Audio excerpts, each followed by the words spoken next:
Khalil, front right here. What up? What's up, man? The last time we got to talk to you in a setting like this was that open workout, and we were asking you about the fight, and you kept saying, you're still in camp. You weren't thinking kind of that far ahead. But, now that fight week is here, and you've had to do media for the last couple of days. I guess, what do you think of the fight against Jiri and just Jiri as an opponent? Big fight. Big fight. Strong competitor. Great matchup. Exciting matchup. Succinct. Your fight against Alex, you had him scouted out pretty well, and then Jamal, I know you were kind of going in there maybe a little limited, but it seemed like you had him scouted out well too. I guess the narrative surrounding Jiri amongst fans and probably a lot of us is he seems very unpredictable in there. So I guess when you're watching him fight, is he that unpredictable, or when you're kind of breaking him down, do you see kind of methods to the madness of facing Jiri? In short, I see methods to the madness, but it doesn't take away the fact that, yeah, he can be very unpredictable. How does it feel to be able to fight on a pay-per-view here in Las Vegas? I know the last few times you fought here, it's always been like Apex cards. Yeah, it's interesting, definitely, especially from, fighting at the Apex multiple times in a row. And now I'm here fighting in front of the, local crowd. It's going to be cool. Yeah, I'm excited to feel the energy that night. We spoke to your coach a couple weeks ago, and then you said something similar where you said you both felt like this was the best camp you've had together leading up to this. So I guess what was different about this camp compared to your previous camps that was just the best, like you said? I'd say that it's just constant progress, right? Like I haven't let my foot off the gas since my first fight in the Apex. It's just been constant progression. Every camp, I just do my best to get a little bit better, a little bit better, a little bit better. So with that, I'd hope that this camp would be the best one, you know what I mean? And not one in the past be better. You get me? You know what I mean? So I think that's all it is just consistency and effort. How's it been able to be peaking with Merab at the same time in camp, just watching his preparation for his title fight? Oh, it's been interesting. Yeah, Merab is a different animal. Sometimes I watch Merab and I just really don't understand where the energy comes from. I'm like, I just watched you do 6 rounds yesterday. How the hell are you here doing 6 more the next day and still able to go out and do everything that he does? So the guy's a massive ball of energy. It's pretty inspiring to be around, honestly. Because there's just not many that are like Merab. I think I saw a video on your YouTube channel where you said you like watching people train because you can always take he throws maybe a leg kick differently or he hits pads differently. What are you taking away from Merab, or is it just kind of like an energy thing from just being around him? I like Merab's adaptability, man. He has a great ability to adapt in the cage, and if one style is not necessarily working for him, then he'll mix it up and do something that's a little bit more effective. And his approach. So it's been great, yeah. And then just last one for me. When we spoke with John, he said that he can't imagine a world this goes to the judges' scorecards. And if it does, it's going to have eyeballs hanging out, broken limbs, and everything. So is that kind of what you're expecting against Jiri too? Just kind of like an all-out kind of violent fight in there? I hope not. I'm ready for whatever. Honestly, everything right now is lighthearted, everything, but I'm prepared for whatever. I think that after that Alex fight, I proved to myself how far I can go and how far I'm willing to go if the fight goes there. You get what I mean? But Am I praying for this violent, bloody match? Absolutely not. That's yeah. So if it goes there, it goes there. Can it go there? Absolutely. And I'm prepared. Absolutely. Is it weird when we ask questions like that? Yeah, 100%. You're like, hey man, why are you trying to put this out there? No, I think it's just you guys ask questions that I don't necessarily think about. So answering them on the spot, sometimes it's yeah. But All good, all good. Yeah.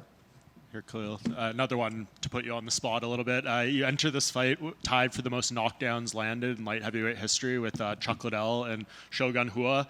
Shogun hasn't got one since December 2018. Chuck Liddell's last UFC knockdown was in 2006, so that record has stood for a very long time.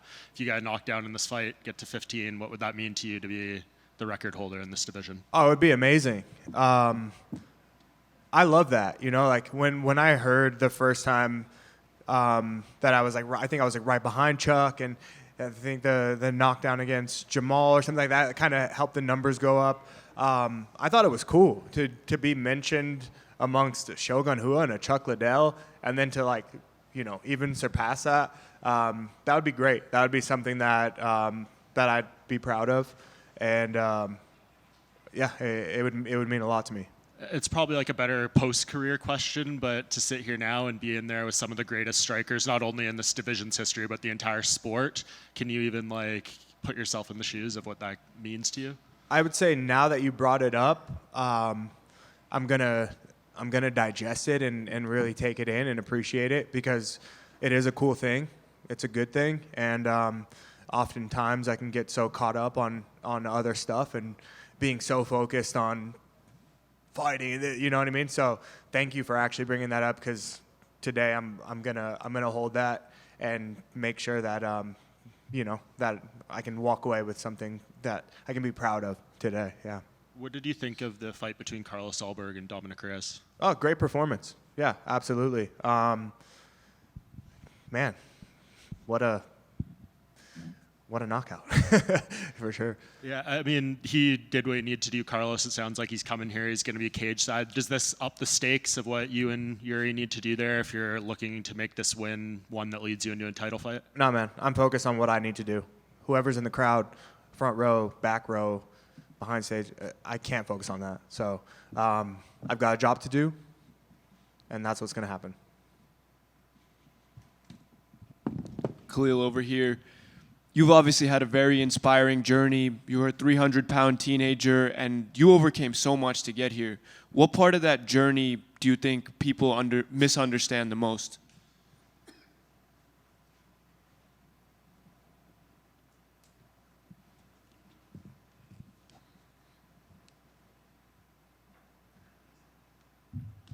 I think based off of like messages and responses and things that I've gotten from people,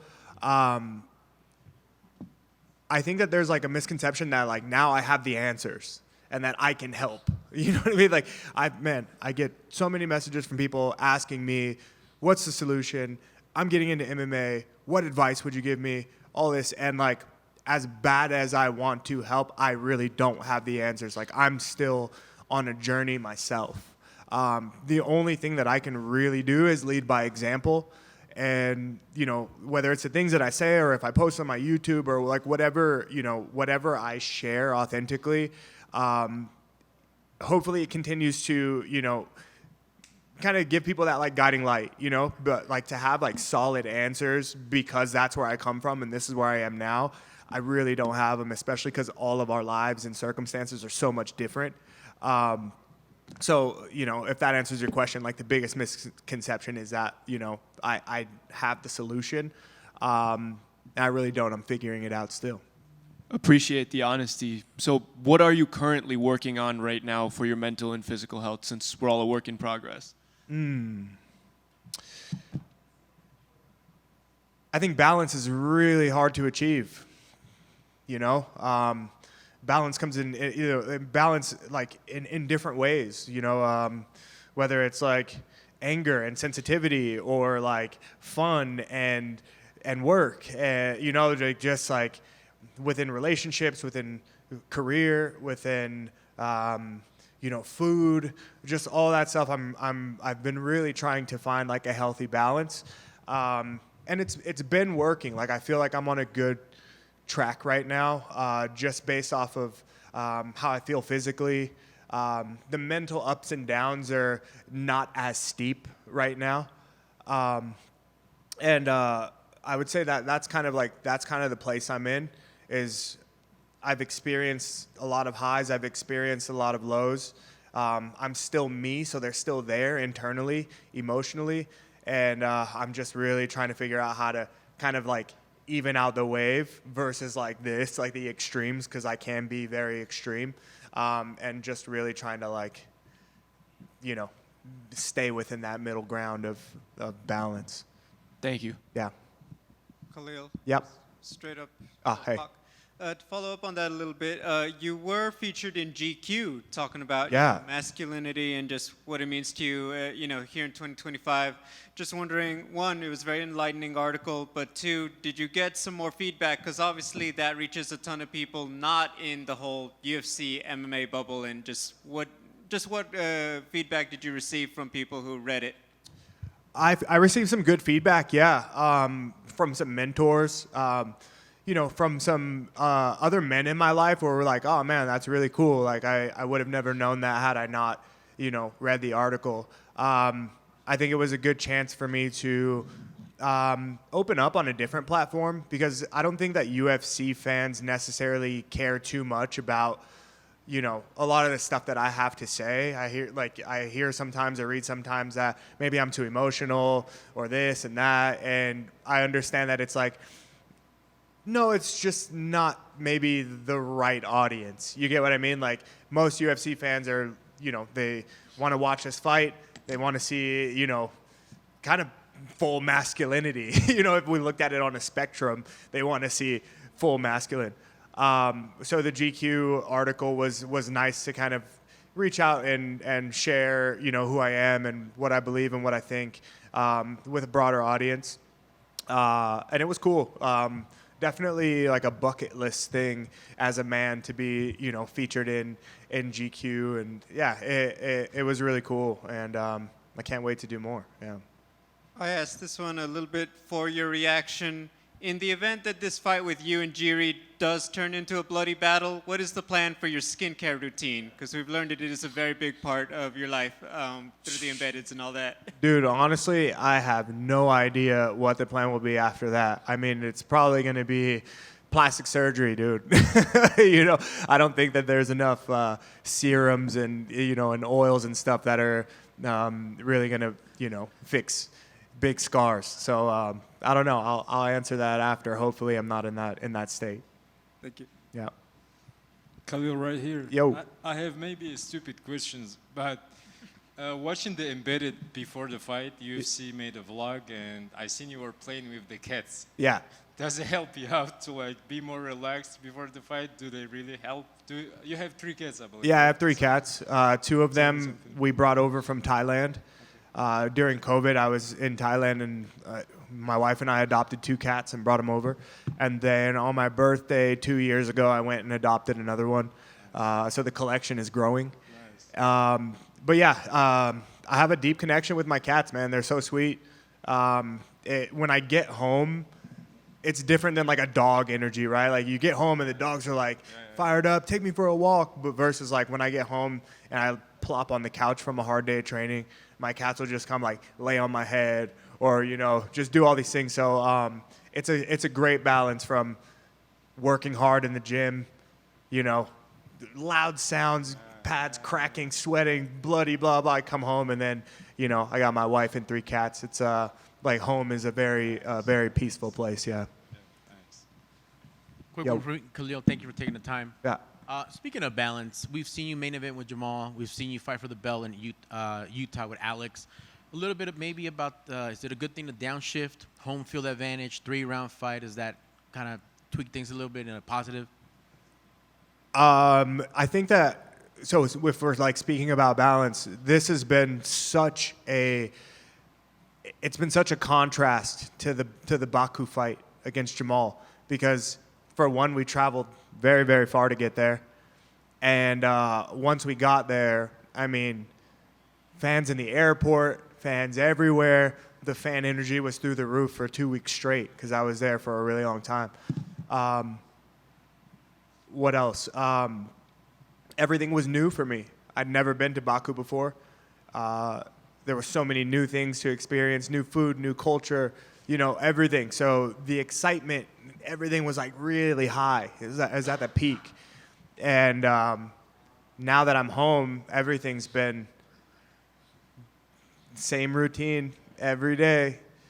You know what I mean? Like, there's no fans walking the streets looking for UFC fighters, all of that. So, I mean, to have this like crazy excitement of Baku and crazy energy to like now I'm at home and it's very like mellow, you know, super mellow. So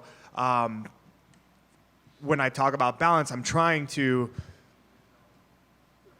because of the contrast, it's I'm like, I want to feel excited, but I'm at home, it's mellow. So how do I hype myself up, you know?